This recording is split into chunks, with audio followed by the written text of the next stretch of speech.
Hi, I'm Associate Professor Jo Fielding, and I'm the Director of the Ocular Motor Research Laboratory in the Department of Neuroscience at Monash University in Melbourne, Australia. I'd like to talk very briefly about the research that my team and I are currently conducting and that we've got planned for people with visual snow syndrome.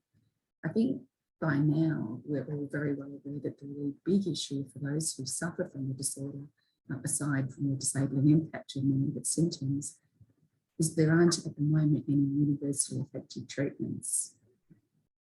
Basically, this is because we still don't have any idea about what's driving the disorder in the first place.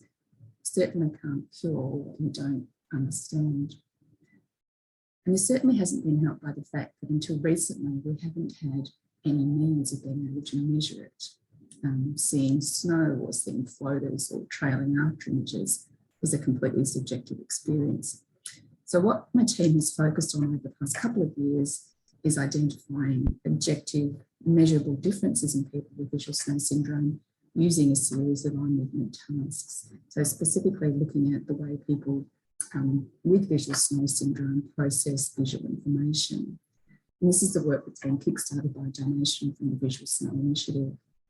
So what we do is track eye movements in well over 100 people with the syndrome using video oculography, while we ask them to follow a simple set of instructions, look towards or away from a suddenly appearing visual image, ignore a flashing distractor, for example, or a directional arrow.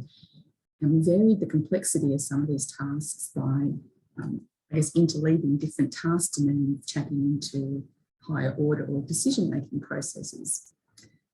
And what we found was a relatively unique and consistent pattern of differences in people with the syndrome that reflects a sort of speeded response to visual information or a speeded shift of attention, creating what we think of as a sort of visual snow syndrome signature that we can then measure objectively with great precision. And there's a couple of reasons why this is really important. And firstly, it certainly provides us with some important clues about what might be driving the syndrome.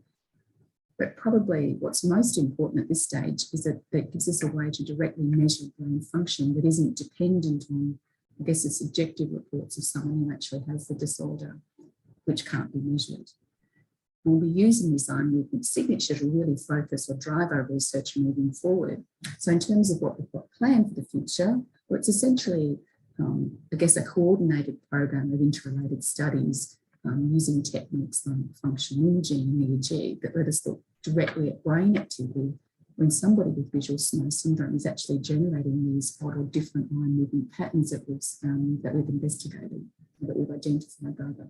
So we're investigating the objective signature rather than the subjective perceptual symptoms. And what that will then let us do is generate and ultimately test a causal model of what's going on in the brain in somebody who has visual snow syndrome. And then that will be an enormous step closer to finding a cure for the disorder. And just very quickly, I'd like to take this opportunity to thank the Eye on Vision Foundation, as well as VSS Germany, who are right this minute helping us to raise funds for the funds that we need to drive this research into the future. Thank you.